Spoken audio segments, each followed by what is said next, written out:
Namo tassa bhagavato arahato samma sambuddhassa. Namo tassa bhagavato arahato samma sambuddhassa. Namo tassa bhagavato arahato samma sambuddhassa. Aparutade sangamatasa tawaraye sodavantaba monjantu satang.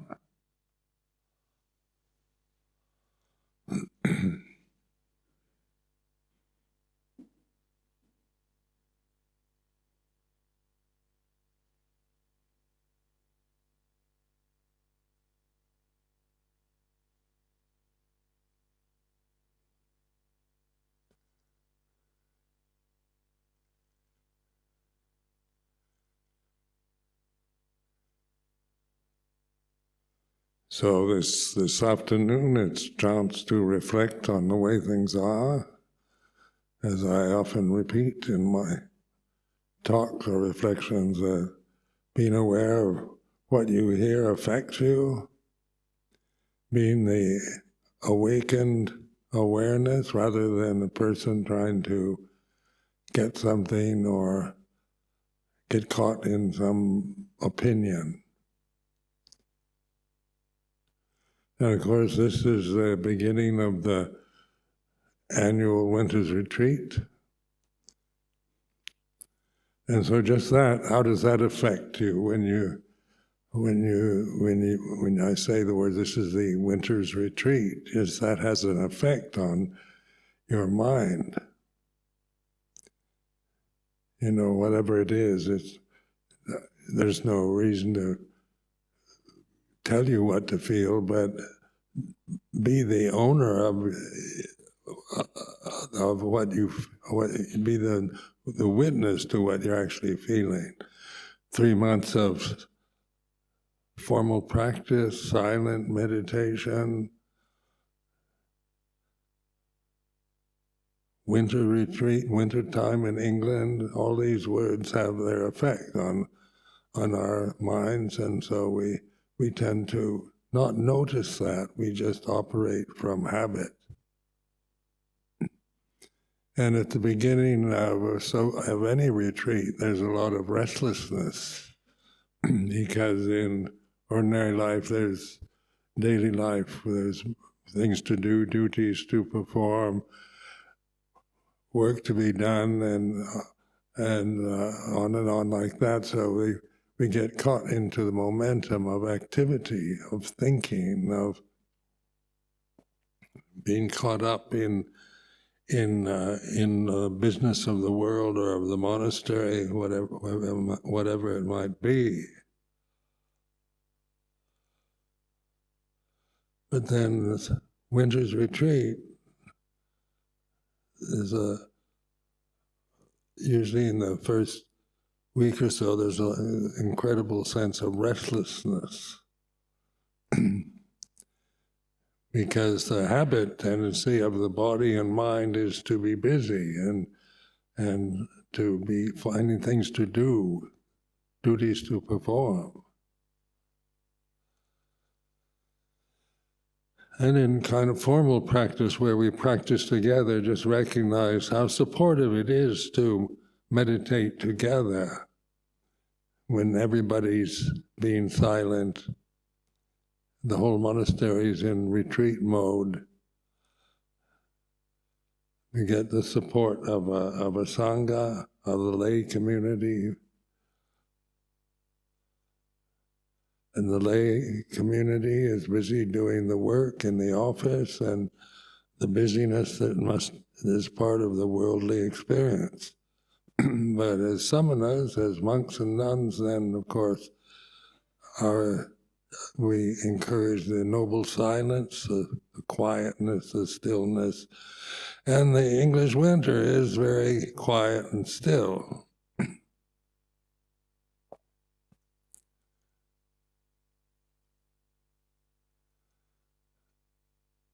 And so recognize that restlessness is the body and mind.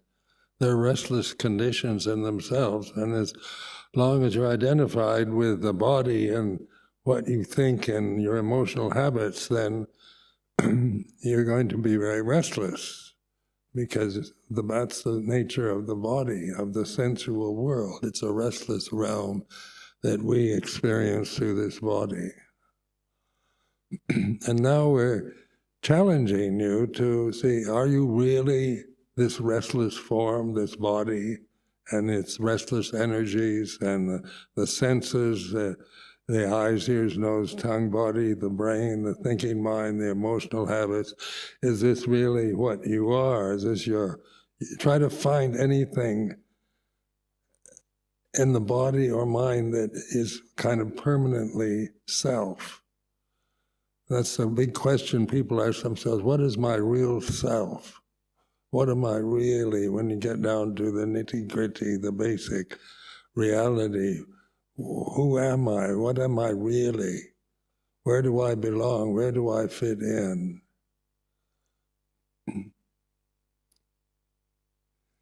So this is an ongoing conditioning, because society tends to want you to fit into it, conform to it, to be a member that doesn't disturb the community in general. We want you to fit in, conform, be good.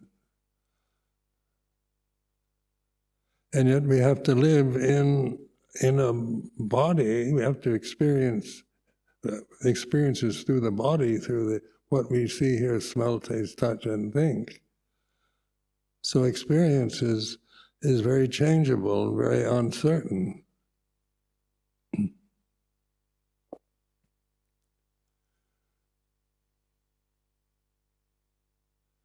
So when we have this desire to find our real self, we try to find who we belong to, if it's about race or class or nationality or religion. Always, where do I fit in if I'm not a Christian? Or what's happening in Israel and Palestine? Where do the Palestinians fit in? Where do the Jews fit in? Where do they belong?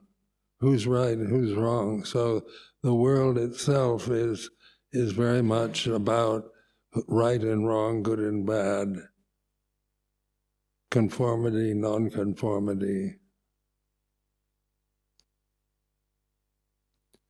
And that's restless when you think you're caught between these two extremes in a continuous way for a lifetime, caught in the realm of right and wrong for a lifetime. Then, of course, we create the illusions of I'm a misfit, or I'm a good citizen, I'm a real Brit, or I'm a real American, or I'm a real Buddhist.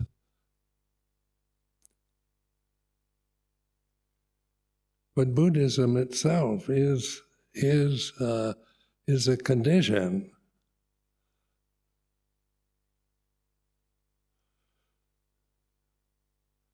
So Buddha, remember, never taught Buddhism to his disciples. He taught Dhamma, or the way it is. Dhamma is here and now. And it's not about right and wrong anymore, good or bad. It's about peace, about silence. So on a winter's retreat, one of the benefits of it, one can experience a lot of silence, stillness, during the first week or so, just be aware of the restlessness and not try to just make yourself unrestless, because you can't really do it, but just be patient with the experience of restlessness as you experience it.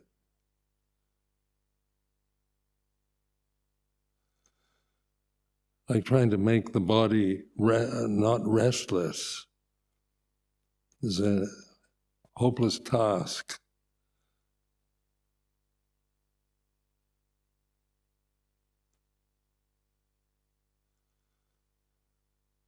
Or try to make the mind so that it's concentrated. When you're using coming from the ego, from sakkayaditthi, then you want to get the samadhi, stop the thinking, and you get very caught up into wanting stillness, and when you get it, then you want to have it all the time, and you can feel very angry and upset when somebody disturbs you. So these are things to notice. I'm not saying you shouldn't feel this way, but because the human conditioning is such that we identify with everything that's restless. Like the ego, sakkayaditthi is a very restless conditioning. Or sila bhatta paramasa, customs, traditions. They're all about right and wrong, proper, improper, acceptable, unacceptable.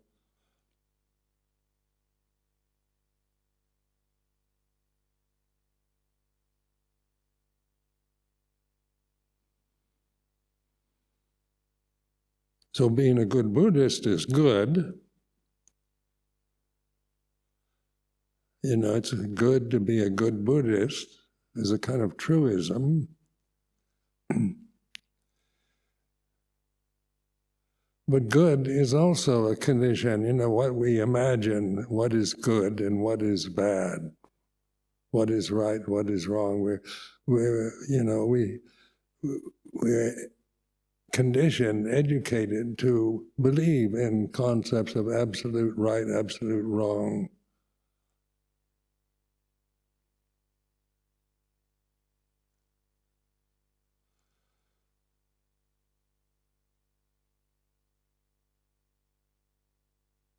Where silence is here and now. It's not created, it's not good or bad, right or wrong, it is Dhamma, it's the end of suffering. But it's not a forced silence demanding the restless world stop irritating me, but it's here and now, whether you're busy doing something or sitting in the temple meditating, or in your kuti or room meditating, or you're in a meeting or a group, or you're feeling bad, you're sick and not well, the silence never disappears, except we don't notice it because we're caught up in sakkayaditthi, sila bhatta paramasa, vicikicca.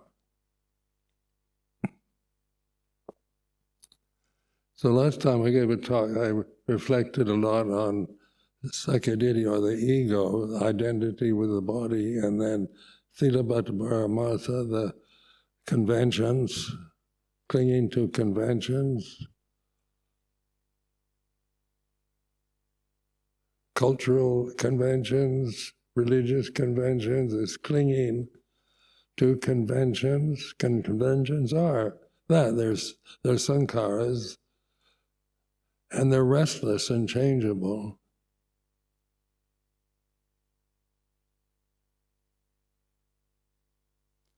And the third one, which I didn't cover last time, was vicikicca, which is the Pali word for doubt, translated as doubt. And how does doubt arise? You know, what is it? If you're in the silence, surrender to the silence of just being here and now.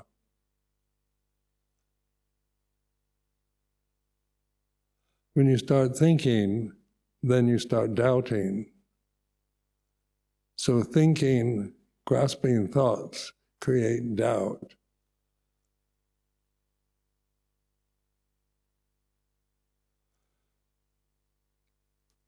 So like intellectuals, people that are well educated and think a lot, and think, you know, they're trying to decide whether God exists or doesn't exist, or what the ultimate purpose of life is, what's the meaning of it all.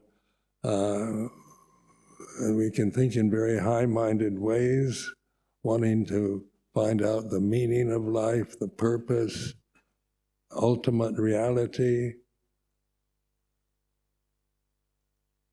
or what the Buddha really taught. Did the Buddha really teach what we're told? Or is there a higher form of Dhamma? There's Mahayana Dhamma, and then there's Hinayana Dhamma, and one sounds lesser and one sounds greater. Greater and lesser are concepts which cause doubt. When we perform ceremonies, like sprinkling water, or blessing people, or chanting, what's the chanting the Patimokkha and all that, then the doubt is, for those of us who aren't from Buddhist backgrounds, we think, what's the purpose of a Patimokkha recitation of 227 rules every fortnight? When it's just, you can't even hear it half the time, and just an endless sound of Pali words coming out very quickly. And then we can doubt, we can think, what's the purpose of that when you're reciting 227 rules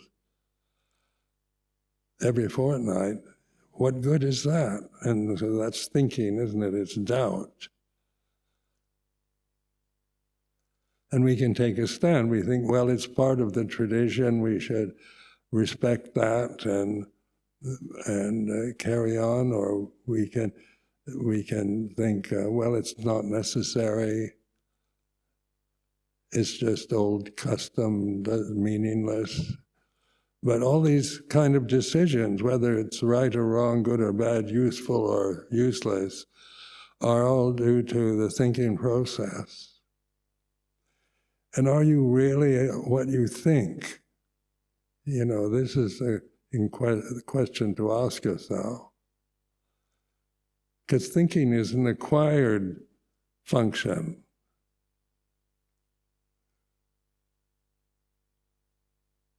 When you're born, you're not thinking. A newborn baby doesn't think about right and wrong, good or bad.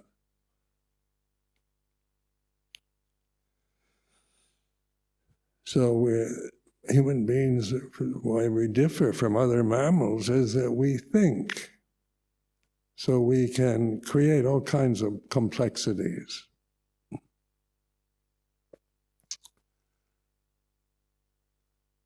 Otherwise, we just operate through instinct, like the animal world tends to operate through its instinctual intelligence, its procreative energies, its survival mechanisms.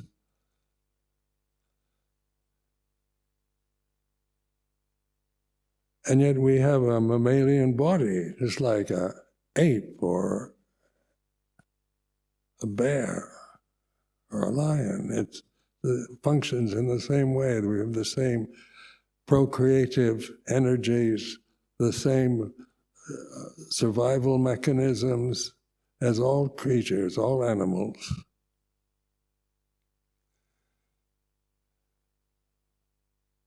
But what makes the human being dominant on planet Earth to this day is the ability to think and create with thought all kinds of problems, some of them good, some of them horrible.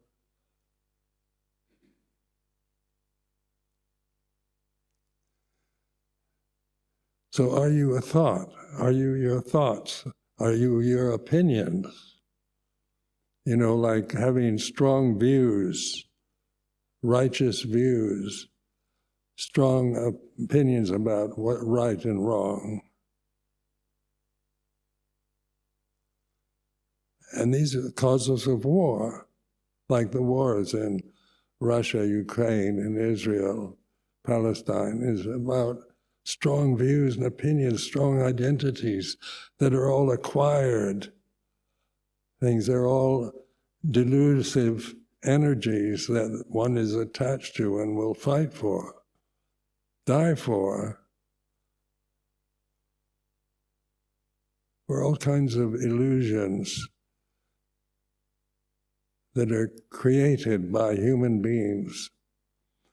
Like the animal world, survival is part of its nature. You have to survive in nature, in the jungle. How to survive in a world without laws, without agreements on human rights agreements or anything like that. So it's survival of the fittest.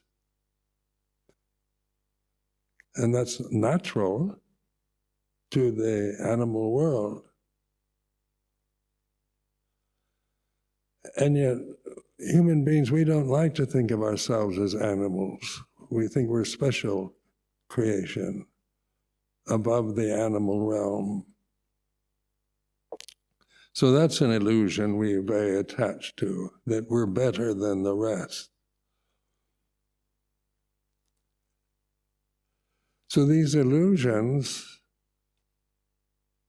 you can witness to. We're educated to have these illusions. It's like, don't take it personally, but whatever strong views, opinions you have about Buddhism, about politics, about nationality, about race, about gender, these are conditions that we acquired, that we are attached to and will fight for or stand up for.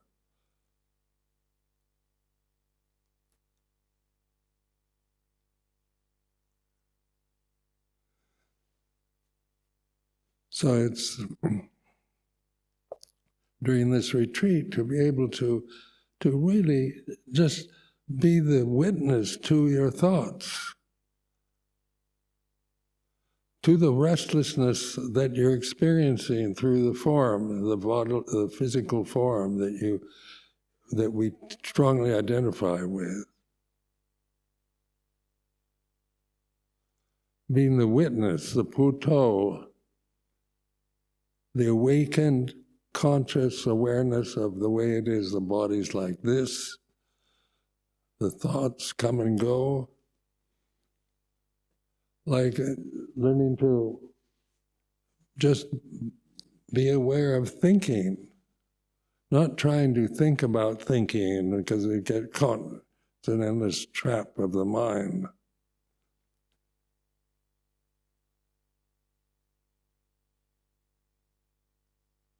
But doubt itself, vicikiccha, is because when you doubt, you stop thinking for a moment. What is the meaning of life? And then there's silence, isn't there?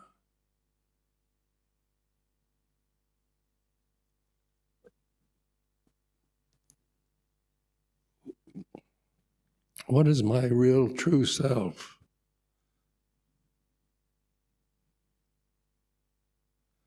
And then we go to psychotherapists, analysts, and ask other people, who am I? What am I really?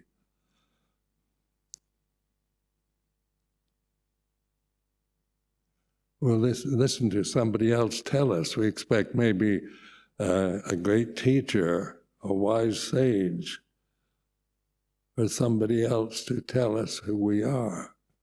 And we might believe them or we might doubt them. So believing is about believing in concepts, in opinions and views, taking a stand on right or wrong, good or bad.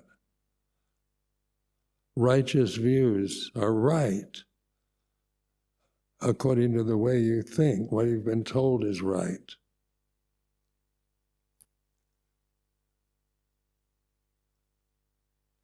So we, as a person, we can say, I'm stand up for righteousness with the real Buddhist teaching, the pure teaching of the Buddha, which sounds very righteous, but it is an opinion, because the teaching of the Buddha isn't about right and wrong anymore. It's about impermanence. All conditions are impermanent and not self. It's not personal.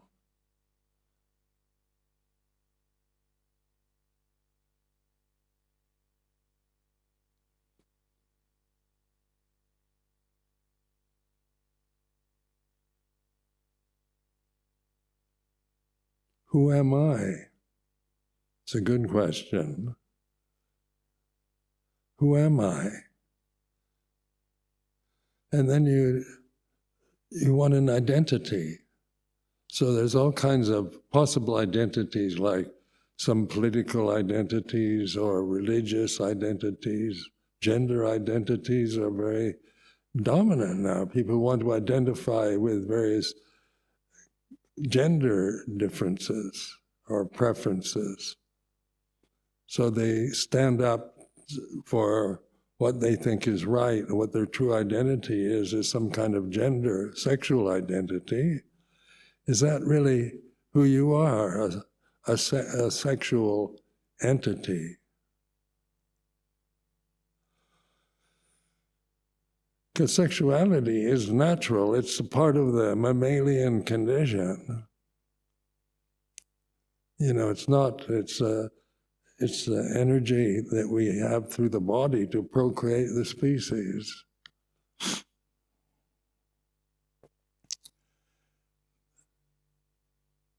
So we have to live with it and understand it. Then in samana life, we're celibate, restrained from intentional sexual activities. So that is an agreement when we enter the Sangha too. We still have sexual energies. We can't stop that or deny it, but we can look at it, recognize it is part of the conditioning. The body is a sexual form. So are you the body? Are you just a sexual form? Or what is aware of sexuality? What is aware of thought? Aware of emotion?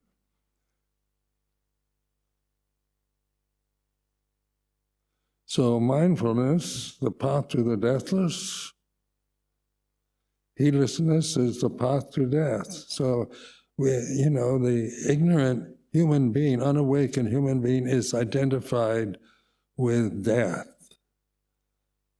Everything that we've been told we are, what we believe in, is subject to change. What has a beginning has an ending.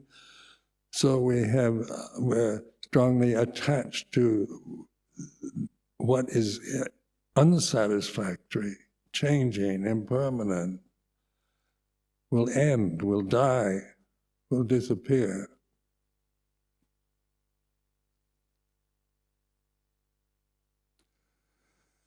So there's a lot of fear of death, and human beings are afraid of death because we don't know what happens. Because our experience in this form is in the delivered energy of the body. We have to eat and sleep, rest. We have to work, we have to survive as separate forms in the universe.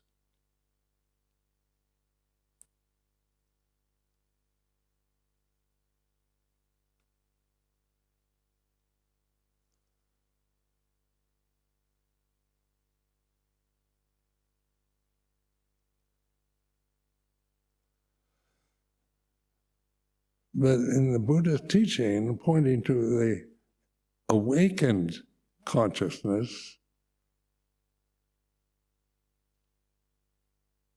that is aware of the impermanence of the physical body, of the emotions, the habits, the thoughts, the memories, that these are changing conditions and they're not self, they're not like, you can't find if you can attach to certain identities and hold to that, but that is still not the answer to life. It's a kind of just perpetuation of delusions.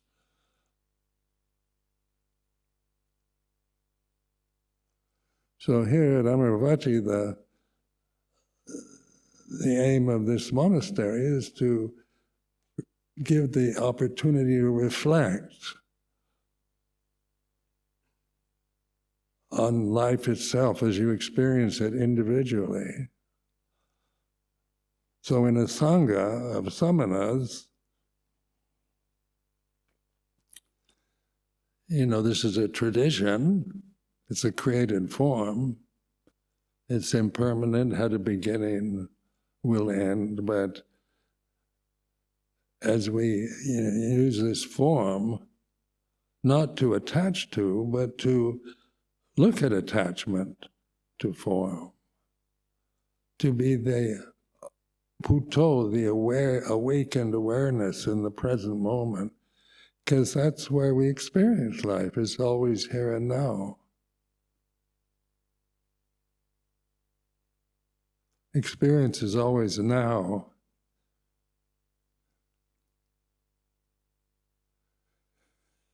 And the past, we don't experience the past, we remember it. So it's a memory. And we don't experience the future.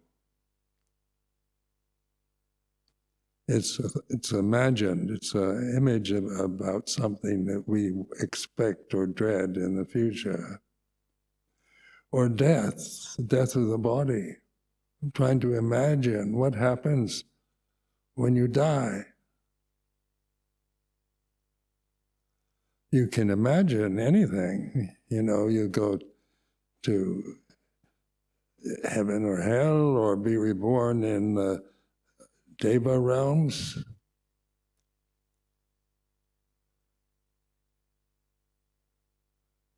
You'll be reborn and reincarnated into some other form, or maybe if you've not lived a very virtuous life, you'll be reincarnated as a frog or a toad.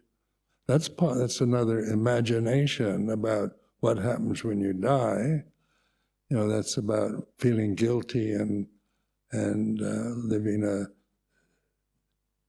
a life that is reproachable.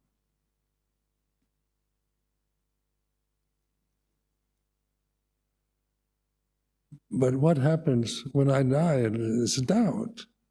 When the body dies, when I identify with my body and I think, what's going to happen to Ajahn Sumedho when he dies?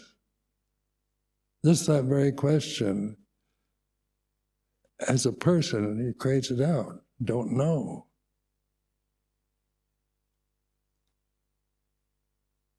Yet I could imagine.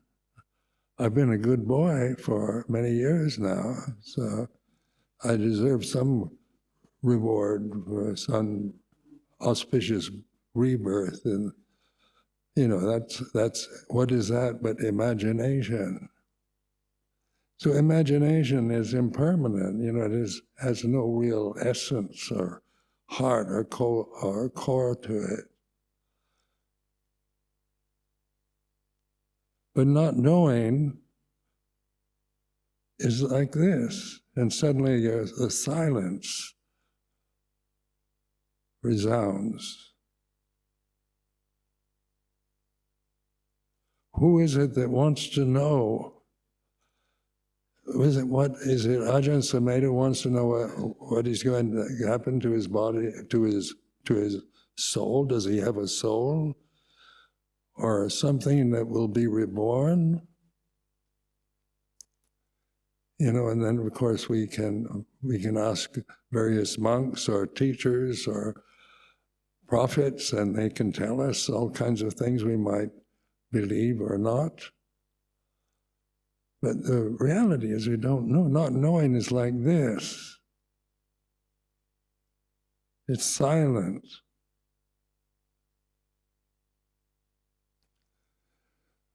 And yet the restless energies that we identify with, always we want to know, we want an answer to every problem, a solution to every problem, an answer to every question. Because that's the way the thinking mind operates. We want definitions. We want words that define experience, that we remember or imagine. But here and now is like this. And the silence resounds. It's like the cosmic pulse. And we begin to notice that. We don't notice it when we're caught up in the delusions that we are the body and the personality and our memories and fears and desires. We never notice. So that even in a silent retreat, we can think, and get all kinds of ideas about life, about oneself, about meditation, about Buddhism, about monasticism. Is monasticism necessary for enlightenment? Do you have to become a bhikkhu in order to become enlightened? Some people believe that in Thailand.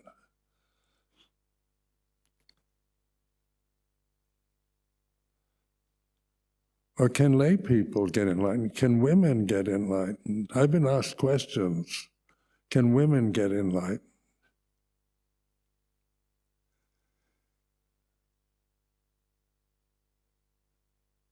And one time a woman asked me whether women can get enlightened. I said, I don't know, I'm not a woman. You have to tell me whether they can. Can men get enlightened? And on and on. What are these questions create doubt, because there's no answer to them. We can say, yeah, men, women, doesn't matter, get enlightened. That's still an opinion, a view. The reality is, men and women never get enlightened. It's enlightenment when you see that you're not a man or a woman. When you realize your true nature is Dhamma, it's not male or female, monk or nun.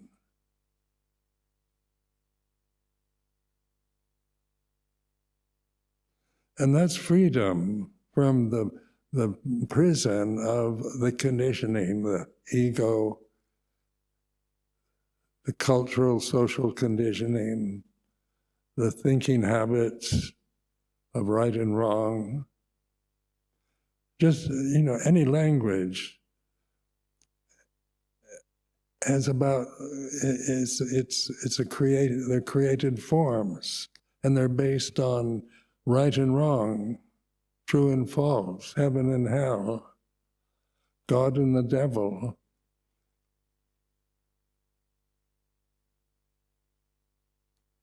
So, that's the nature of thought, of any language, whether it's Pali, Sanskrit, Tibetan, Chinese, Thai, English, or any other language. It's how we identify ourselves in societies, in the world. We can make laws, we can make moral precepts, commandments, 10 commandments, we can create 227 Patimokkha rules, we can create all kinds of things, human rights, ideas, anti-war movements are all, you can say they're good. Not to want war, to end war is good. But when you look at the history of humanity, of life on earth, it's all about peace and war. Peace is rare, war is ordinary.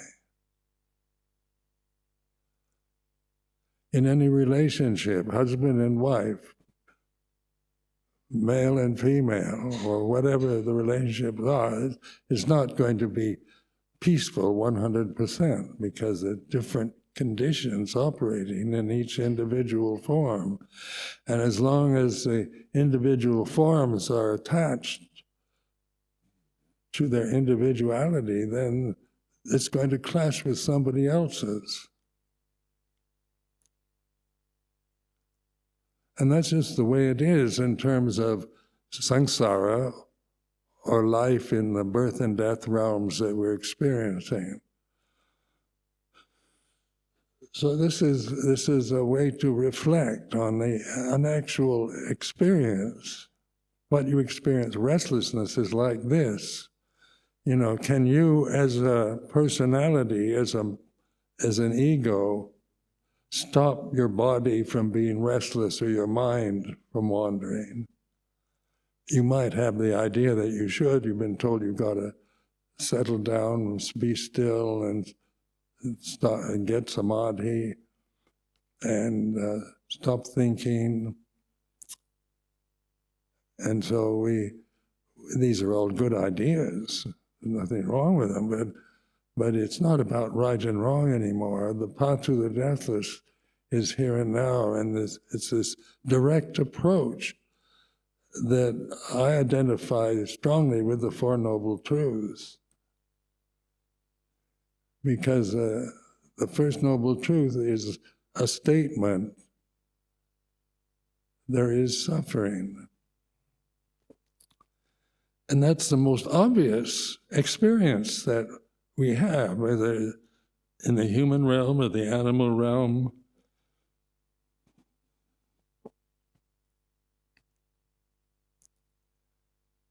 This realm of samsara, this birth and death realm, is about suffering, unsatisfactoriness, where you can't expect to find permanent peace, permanent love through the forms that you identify with. It's a beautiful ideal. But remember, the form is very unsatisfactory. It gets old, gets sick, dies. It gets cold, gets hungry. We have emotions, we feel experience that we have. So being accepted, being appreciated is like this. Being criticized, being rejected, being unacceptable is like this. The 8 worldly Dhammas. There's success and failure, happiness and suffering, praise and blame. This is the world that we experience through these forms.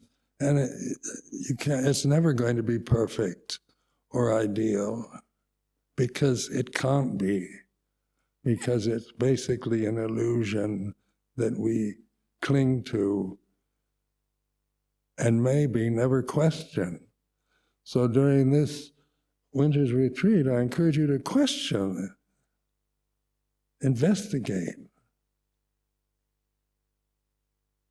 And this is the power of the Dhamma, as the Buddha pointed out, was to investigate, to understand suffering, not to get rid of it. Because in a human form, you're going to suffer. Old age is like this. People get sick. COVID pandemic, there's a lot of suffering. Hunger, there's starvation going on in various parts of the world, and drought, and in Japan recently they had airplane crash and a terrible earthquake. And Japan is probably one of the most well-run countries on the planet. If you've ever been there, everything is very orderly, clean, ideal in terms of efficiency and beauty and and a democratic society, but still subject to earthquakes, plane crashes, death, COVID pandemics. So even if we can make our societies, perfectly functional, efficient, and peaceful, we still have to live in a universe that we believe is our reality, where all kinds of things, unknown potential possibilities might happen, meteors crashing into the earth. When you hear about the history of the planet Earth being formed, it's all about violent actions.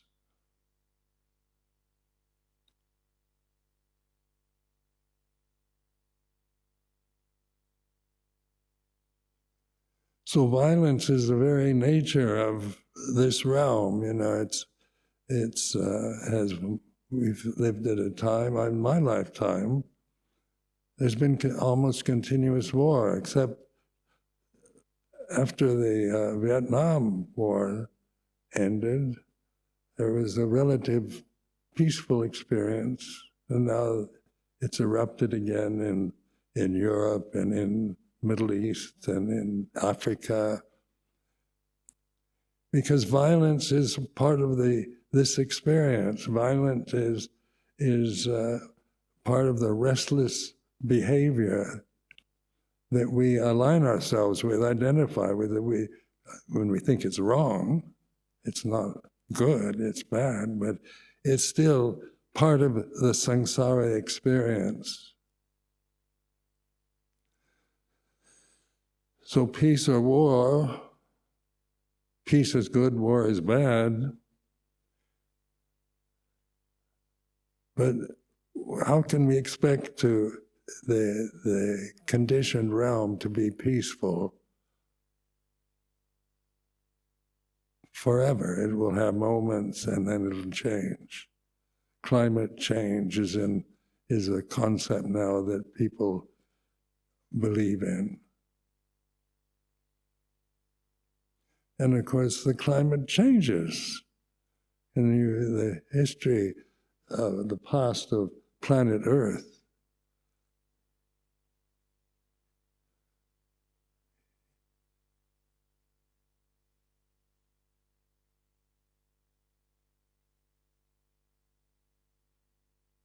so planet Earth had a beginning and will have an ending. There's always predictions of Armageddon, the final resolution, the end of the world. And you can believe in Armageddon, but what doesn't begin and end is Dhamma, here and now.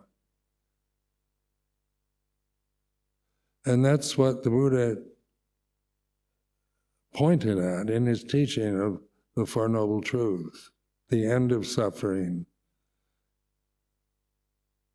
It doesn't mean the end of growing old or getting sick or loss of loved ones or climate change, but it means that you find your true nature is peace, is perfect, is love,